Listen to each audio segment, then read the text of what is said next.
Welcome to the channel. My name is Joe Ignace, and I am a business growth coach and consultant and owner and founder of the Knowledge Gap Company. I'm an author and an entrepreneur, and I want to put this video together because I have a lot of people come in and they're struggling with what to do next in their business. What steps should you take? Should you start a YouTube channel right now? Should you focus on revenue? Should you focus on systems? And so I just want to lay out for you my steps for how you should grow your business, and that way you can identify where you're at and what your next step should be so you don't fall into what I call shiny object syndrome. So we're about to take a look at that in this video. All right, so over to my left, I got this whiteboard that I'm going to be writing on. And what I'm going to do is start from the very beginning before you even know what you're selling or before you're trying to pick what your offer is. And we're going to start like you don't even have a business and just go from there. You might have a business right now that's cash flowing. You're having revenue. Things are going well, whatever. And there still could be some of these foundational steps you might need to go back and improve before moving to the next step. You may find yourself somewhere in the middle on this list or somewhere towards the end. Wherever you're at, it doesn't matter, and we can get you to the next level if you follow the steps. I'll break down each step with just a few points. We're not going to go in depth in this video, but if you want a more in-depth look at each of these steps, comment below and I'll make a video for you. Okay, so step one when growing your business, what you have to come up with is what I call an irresistible offer.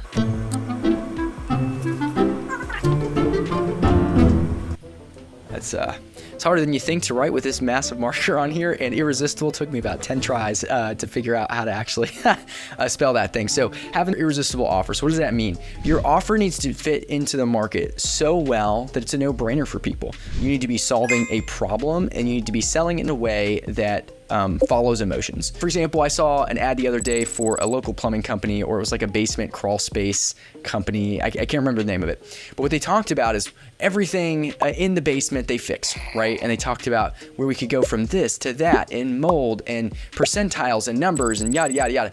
And the reason that's not a great offer for that specific advertisement, like it's solving a problem, like it's a good offer there, but the way they're selling it is not through the emotional side. A better way to sell that on the advertisement is, do you have allergies in your house? Do you ever sneeze? Do you ever feel just stopped up in your house?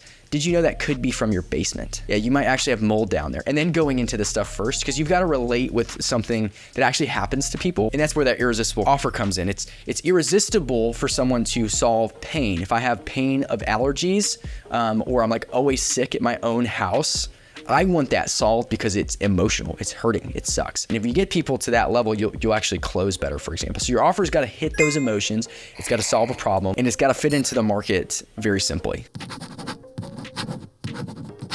So number two is actually have a proof of concept. So if you're in real estate, or you're an insurance agent, or you're a broker, or you're a loan officer, whatever it is, you already have an irresistible offer and a proof of concept. Now, you may not be selling yourself in a way that's irresistible, but if you're in any of those industries, you already have a proof of concept because real estate's a billions and billions and billions of dollars industry every single year.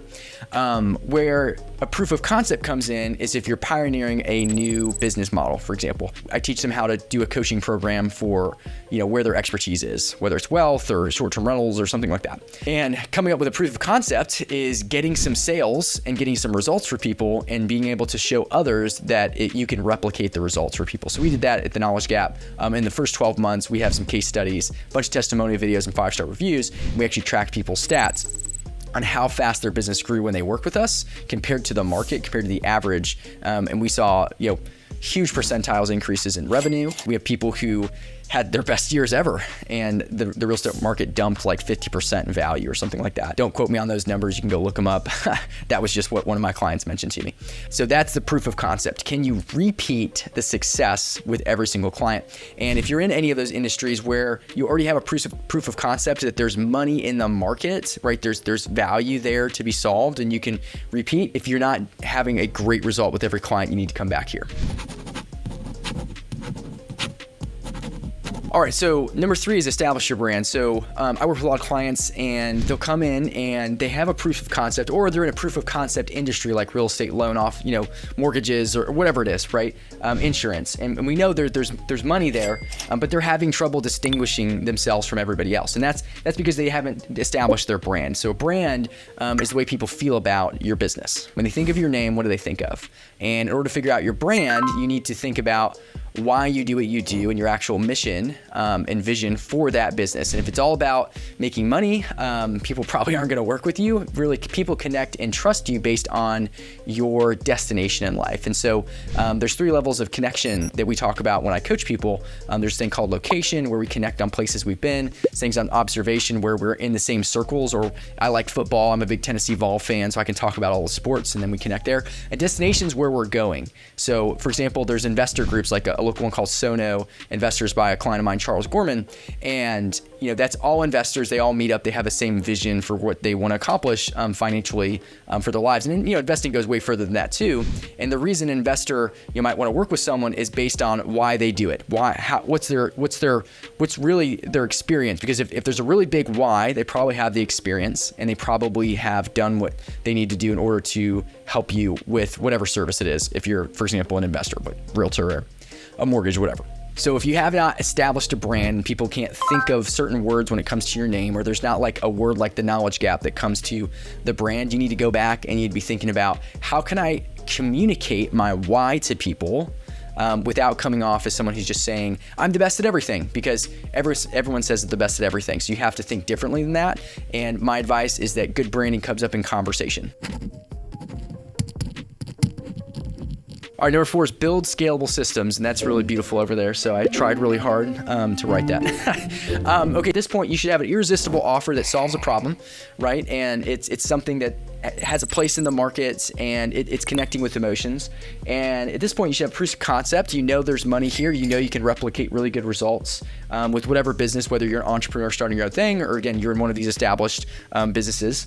And then you need to already have an established brand. People can identify with you, your destination of what you're trying to accomplish with your business, and you can figure out the types of people you like to work with. For example, I like to say we're in the helping others industry. We like to work with business owners that help people, that their primary role for doing the business is to serve others and make the world a better place, not purely just to become the richest person on the world and buy 10 yachts.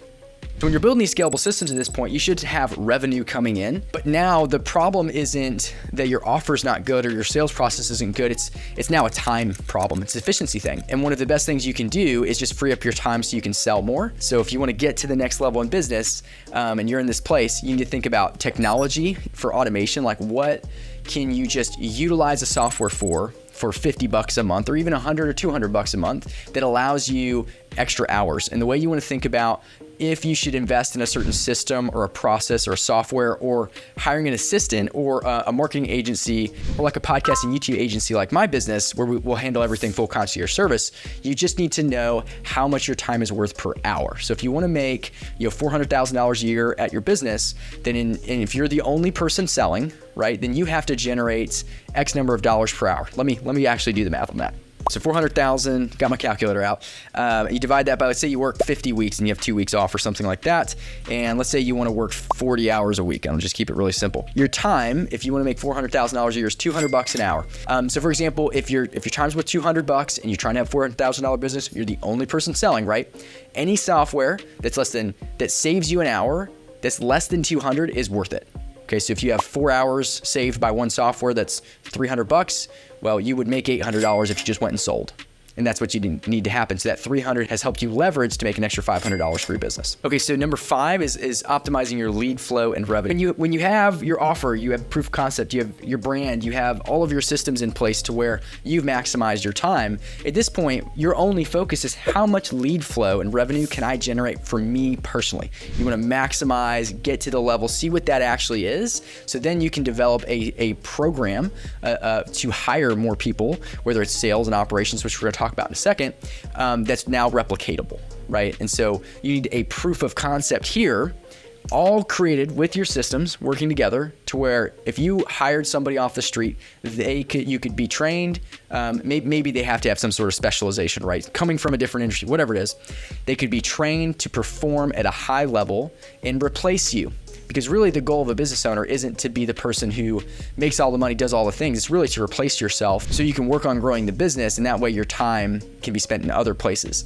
That's great for a lot of reasons. When you hire employees, like you're changing their life as much as your life's being changed by growing the business, right? So it's a great thing to want to get to that place. But you've got to have a replicatable process. If there's no process where you can tell somebody, hey, Gavin, come on in. Here's how you get leads. Here's how you sell. Here's how you generate revenue. You're not ready to move to the next step. All right, number 6 is higher operations. So your goals for business may be different. Now, again, I'm just basing this off of, the actual where I would go. Operations for you could just be an assistant because maybe that's all your business requires, right? Some businesses are going to need like a director, like a whole op person full-time and all that kind of stuff. So this is different for everybody. But once you got the place where you are multiplying time with systems technology and you have a replicatable way to get leads and all these things, now you can plug somebody in, and what you do is you actually write out your entire business processes step by step by step, and you figure out all the things that you have to do or requires high level expertise. And what you want to do is, again, it's that time problem. You want to hire somebody to take care of everything else that happens in your business, so you can focus on the thing you're best at and selling. If you spend 40% or 50 or 60% on operations or administrative work, and you make $400,000 a year, you'll literally, if you want to grow your business to 600,000 or 700,000, all you have to do is offload all of the other, not time wasters, important things, but things that require different level of expertise that's not revenue generating. You just offload that and you'll grow your business to $600,000 or $700,000 a year. It really is that simple. And hiring an operations team will do that for you. The reason operations isn't in lead flow or build scalable systems is because operations is going to require training. It's going to require a bigger salary. It's going to require more hourly rates. You're going to have to manage somebody before you have the technology set up and something for them to run on. It's going to be hard to hire someone if they don't have a platform to use and something to train on. Because if you just try to tell people to do stuff, they'll struggle with that because you have what's in your head. So that's why it's actually after those other ones. Also, if you don't have enough revenue, you're not going to be able to hire this person. It's going to stress you out, distract you, and actually take the business emotionally in that way. So you want to have a good amount of revenue, doing well, hire that person. You'll make a little bit less for a short period of time, but you'll make up for it in just a couple of months. All right, number 7, so hire sales. So this just means hiring sales force. So for example, if people were just to, one of the biggest time sucks for me right now and what we're hiring for and slowly building, we're just in our second year of business. This is how we used to do it when I was recruiting a lot. I'd have some people do this part-time, but having people like set appointments, internal sales assistant that are just calling through all of the leads that you have. Because there's a point where you become, at this point in your business, you've probably become successful and have a lot of leads, but you just can't call through them all. You can't remember. It's too hard. You only have a certain amount of time that you can actually spend with people. But all of these leads could be closed. So if you hired like an internal sales agent to start calling and do appointment settings, we used to do that over at Elevate Wellness. Like all of our meetings would just be booked and we just do the sales so we could focus on the business, and that worked out really well. And obviously another type sales position is where you just have like an outside salesperson and they're doing the exact same thing you're doing, selling whatever you're selling, and they're dealing with either a certain segment, a niche of your business, a certain market, or whatever, and you train them and they're bringing in revenue. You can only do this out after you have operations, because if there's no operations, operations like the glue. It keeps everything together, allows the salespeople to focus on sales and not focus on having to do all the admin paperwork, which if you're a salesperson watching this, which you probably are, or an entrepreneur, you kind of hate doing that. So you need that operations set up, but then you can hire the salespeople. And if everything's set up correctly, this is where the revenue can just go off the chart. Next to last step, number 8, hire marketing. So once you have your sales force out there generating revenue, once you have your operations team set up and everything can roll smoothly, what you want to do is you want to nurture all of your leads and build an audience to where your salespeople can close those deals, get more deals in the pipeline, but also just make their job easier to increase your closing percentage. So the marketing, what that comes with is, a YouTube channel, a podcast, all these different things. Again, some businesses are a little bit different where maybe you don't even want a salesperson because you're a solopreneur or whatever. Never bad to have good marketing. I think all the way up to this point, I wouldn't say never post on social media. In fact, I would say that you need to be posting your clients and good news and all this kind of stuff. But there's a point here where you want to offload this off your plate. and it could even be before this or in operations, depending on your type of business and how much marketing that you need to do. At some point, marketing is one of the most valuable things you can do, but probably not the most valuable skill that you have. So hire this person to help with the marketing direction of your entire business, and they're going to remind you, and they're going to be able to build out a vision for the business to where you can sit back, relax, and actually just do what you're good at.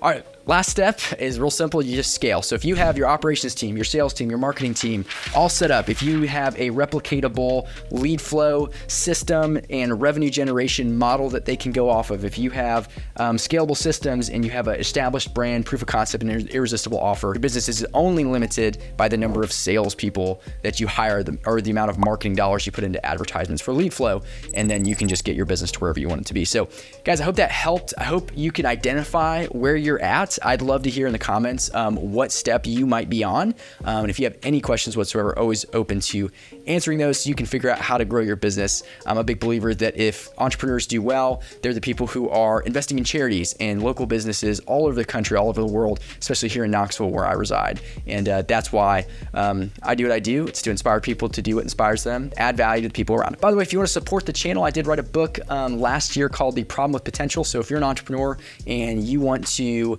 reach your potential in life, you'll absolutely love this book. It's all about how to stop overthinking and get out of your own way, which most of us entrepreneurs would say we struggle with. So check that out. It's in the link in the description. Check it out on Amazon or go to joeignace.com/theproblemwithpotential. All of those proceeds help make this content happen.